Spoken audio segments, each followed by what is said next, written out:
वजू, हाँ वजू दुनिया का सबसे सस्ता सैनिटाइजर है जो वायरस के साथ साथ गुनाहों को भी साफ कर देता है।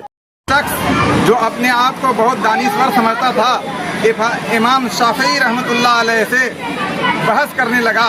कहा कि शैतान तो आग से पैदा हुआ है, शैतान को आग नहीं जला सकती। तो इमाम शाफी बहुत इत्मीनान से मुस्कुराए और एक खुश्क मिट्टी का ढेला लेकर उसके सर पर मार दिया। वो शख्स गुस्से में दिल मिलाया तो इमाम शाफी ने पूछा, क्या तुमको कोई तकलीफ हुई है? तो उस शख्स ने कहा कि हाँ।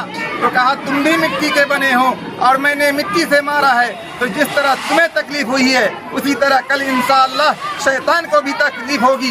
उस नाम नेहाद दानिशवर को ये बात समझ में आ गई और बहस यहीं खत्म हो गई। शादीशुदा लड़की ने अपने माँ से कहा, मैं शौहर से तंग आ गई हूँ। उसकी माँ ने उसे जहर की पुड़िया देकर कहा, ले जा, इसे रोज खाने में मिला दिया कर, लेकिन होशियारी से उसे शक न हो। उस लड़की ने ऐसे ही किया और जब उसका रवैया बदल गया तो एक दिन लड़की ने कहा कि वो ठीक हो गया है, अब इस जहर का क्या करूं? तो लड़की की माँ ने मुस्कुराते हुए कहा, ये जहर नहीं, तुम्हारा जहन बदल गया है, मैंने तो चूरन की पुड़िया दी थी। एक देहाती ने शहर में फुटबॉल खेलते हुए लोगों को देखकर अपने बाजू में खड़े हुए बुजुर्ग आदमी से पूछा, चाचा, इस फुटबॉल की क्या गलती है जो लोग इसे लातों से मार रहे हैं? तो उसने मुस्कुराते हुए जवाब दिया कि इसकी सबसे बड़ी गलती ये है कि ये अंदर से खाली है, वरना किसी की क्या मजाल कि इसे लातों से मारे।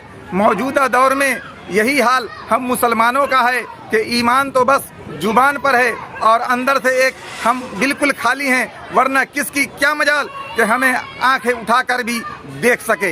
एक शख्स ने हजरत अली से सवाल किया, क्या तुम्हारा अल्लाह इतनी कुदरत रखता है कि दुनिया को छोटा किए बिना और अंडे को बड़ा किए बिना उसको अंडे के अंदर समा दे? तो हजरत अली मुस्कुराए और उससे कहा कि ऐ शख्स, तू कह रहा है कि ऐसा कर सकता है, अल्लाह ने तो ऐसा कर दिया है। तो वो शख्स हैरत ज़दा होकर पूछा कि ऐसा क्यों आप कह रहे हैं? तो उन्होंने कहा, तुम्हारे आँख के अंदर जो एक गोल मोती है, अल्लाह ने उसे तुम्हें दिया है और उससे तुम पूरी दुनिया को देख सकते हो। बोलो ऐसा है कि नहीं? तो उस शख्स ने कहा कि हाँ, ऐसा ही है।